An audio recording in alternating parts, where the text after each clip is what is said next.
Namaskar. Welcome to another episode of Beyond Headlines with Akhilesh Bhargava and me, Sujit Nair. A couple of days back, we did an episode on loan waivers and why loan waivers. Today, Congress offers loan waivers. Tomorrow, BJP will offer more loan waivers. Day after tomorrow, Congress will offer more and more loan waivers. Why we discussed as to why loan waivers, especially in the agriculture industry, would harm the farmers more than help them. Now, a lot of y'all responded to that. A lot of y'all wrote back to us saying that, listen, you know what, end of the day, even if it can fetch a farmer 1 year of joy, so be it. You know what, we respect that sentiment. We genuinely respect that sentiment. And we appreciate what you said. But the point is, it is not that a loan waiver is just restricting itself to, a farmer getting a 1 year breathing space or 1 year of joy. It has its side effects. It has its direct side effects on the economy and it has its direct side effects on that farmer himself. So what we thought is we do another episode, that is today's episode, on what are the side effects that probably a loan waiver scheme would actually cause, A, on the economy, B, on this particular farmer. And that's what our subject is today, Akhilesh. So, Akhilesh, all yours. You know, Sujit, the entire competitive populism that is going on at the moment, as we had called it, wherein one politician after the other is jumping on the roof to say loan waiver of the farmers. It is a thoughtless political pill. If you look at it from the merit of the farmer itself, who's supposed to be a so-called beneficiary, it really doesn't. So let's look at it. How does it happen? First of all, the loans that a farmer has taken in India, most of them, were never meant to be investment loans. That, a farmer wanted to improve his farm, that he wanted to improve his farm infrastructure by way of a new tube well or by some drip irrigation inside or some fencing or whatever be it. Most of them are in the category of consumption loans. So the farmer has not benefited from the loan at all that he took from a long-term perspective. He only used the loan to see that his family needs are met. Now comes the point of time when it has to be paid and he doesn't have the money. When you get into the situation of saying write off the loan, it doesn't happen as easily as that. First of all, let's look at it on the bank concern. The bank that lent money to the farmer is not going to get the money back. So it is a direct loss. The bank loses money. By the politician interfering and saying write off the money, there is a direct interference in the bank functioning. So you are in the process breeding dishonesty. You're putting a premium on dishonesty because the influential farmers are very aware there's going to be a loan waiver, so let's stop it. And the poor farmers, especially the experience says, it is the poor one who's very eager to pay his loan. He suffers the most. So what happens? The loan waiver, first fallout, it breeds dishonesty in the country. It discourages honesty because why should a small farmer in that case want to even pay the loan? Let there be a loan waiver. Let me take the money home and enjoy it. So the first is that. The second is it is distorting the entire credit culture of the country. How does it distort? Credit culture is founded on giving money to eligible borrowers and taking it back from them. You have interfered it on both sides of the coin. You are encouraging a situation where money doesn't go to the eligible borrowers and there is no culture for repayment back coming. So you're again hindering the entire credit culture. The third is, it's very easy for a Kamal Nath to say, I have signed the file and I have written off the loans. It doesn't happen that way. It takes at least 4 to 5 years for a bank to even get back the money from the government because the loan waiver means the government is going to pay the bank. It's not that the bank is not going to get the money at all. But that payment doesn't happen instantly by Kamal Nath signing a file. It goes in a process which takes 4 to 5 years. And most of the times, the government takes a time period. They pay the loans back to the bank in installments. So the bank doesn't get the money immediately. So you're seeding a huge NPA account or you are building a drag on the bank's balance sheets. Its ability to lend is impaired. It's not something good for the farmer. Also because once he has not paid, he's a defaulter technically. He's not going to be eligible for a loan the next time. How did it benefit the farmer and how did it benefit the system? The money has finally gone down the drain, not for a good purpose. And it also discourages investors. It certainly discourages investors. Because you are ensuring that agriculture remains as inefficient as possible. The farmer has not been induced or encouraged to take loans which are meant to be an investment such that farming productivity improves. It becomes a profitable profession or an activity. Only then will the investors come in. So it discourages that also. So how did the farmer really benefit by a loan waiver?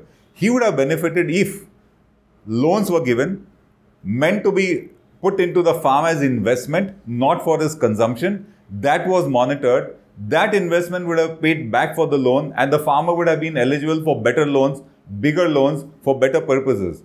That would have been good. Here, we are virtually giving dole for his consumption. Correct. And writing it off and let him be poor as he was. And that is why from 2014 to now, farm income has fallen because the loan never added value to his profession of farming.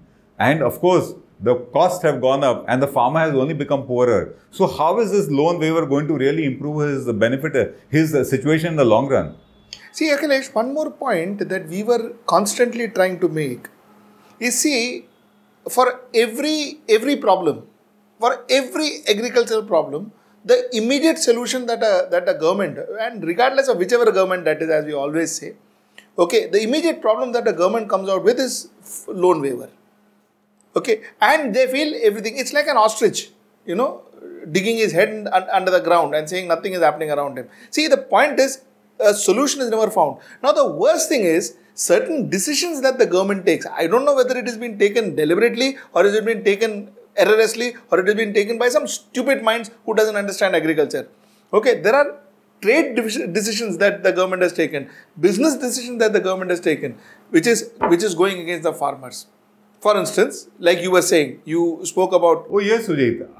There were a couple of interconnected points. In 2016-17, when India had a bumper kharif crop of 23 lakh million tons, the government, there is already an excess production and the government permitted duty-free imports. The farmers' prices just collapsed. There was anyway a glut in production and now you are letting goods come in from abroad. This was during the Modi tenure. During the UPA tenure, 2012, India had a bumper cotton crop. It was a bumper cotton crop. And the government did not permit exports, they banned it. How did the farmer benefit? So you are dealing with a situation where the write-off of loan waivers is a glamorous political steroid that they give. But if you look at the other execution of policies, it's pretty flawed. It doesn't benefit the farmer. The larger question I have, Sujit, is since last year to now, 1.9 lakh crores of farmer money has been waived off loans. I wish that was put into agri-infrastructure. Correct. More dams, check dams, irrigation, connectivity from the farm to the markets. All that didn't get done. It could have been done. Correct. So that is what my third point would have been. See, there is a structural flaw because there has hardly been any effective or efficient investment in farming industry, in agricultural industry, wouldn't it?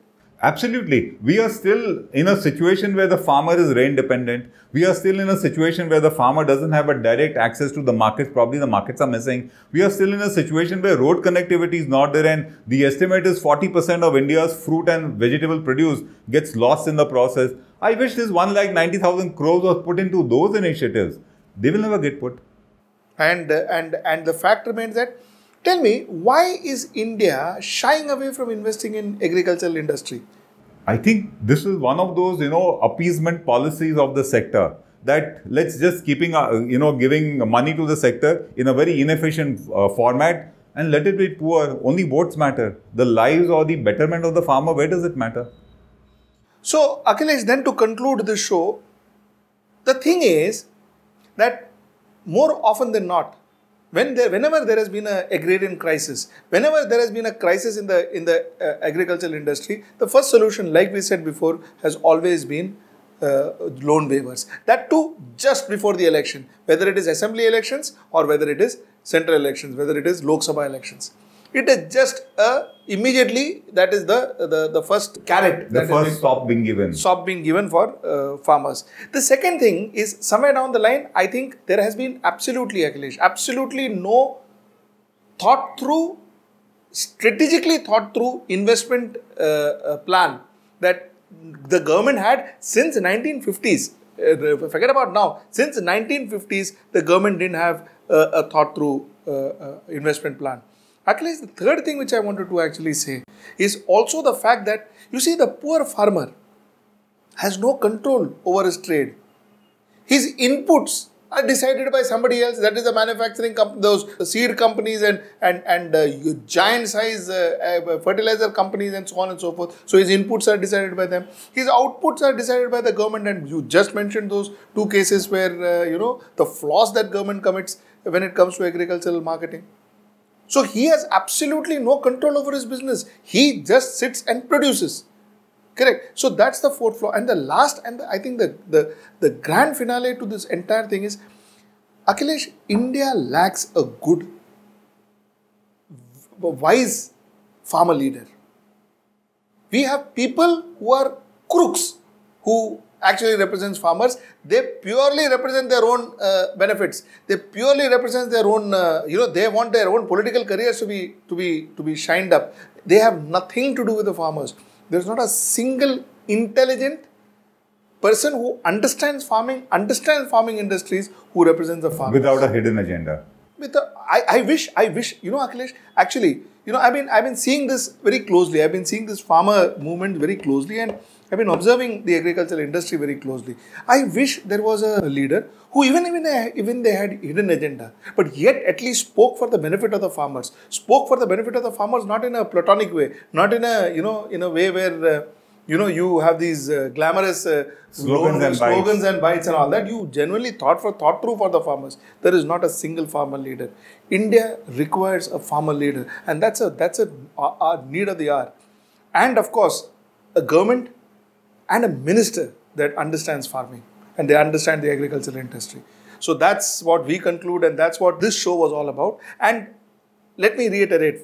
I think, Sujit, what you mentioned about lack of leadership, a loan waiver actually ensures that leadership is not needed. It never comes. Correct. So that's another side effect of the loan waivers. Correct. It will never create a situation where a leader needs to emerge to solve a crisis. You're just giving steroids. Absolutely. So I reiterate before I end this show that, listen, we are absolutely empathetic to every farmer's need in India. In fact, we feel for that. And that's precisely why, though we don't have huge TRPs during this show, our TRP is very less because a lot of us do talk farm in our cocktail parties, but we know we really are not really bothered about understanding the farmer plight in India. But that set aside, the fact remains that our intention is only to say that, listen, while we really want farmers of India to be helped, and we too agree to the sentiment of that gentleman who wrote to us saying that even if we can buy them 1 month, 1 year of joy, it is worth it. Of course, we believe that sentiments and we agree to his sentiments. But the fact is, what we are only trying to say is that possibly a loan waiver won't even buy him that 1 year's joy, and that 1 year's joy will cost him a lifetime of regrets. And that's the point we were trying to make, and that's what we wanted to do this show for. Thank you for writing in to us, and we end this show today until we meet with another topic another day. Namaskar. For more such episodes, please subscribe to HW News and press the bell icon for instant notification. Also, do give this video a like and share the video to spread the word around.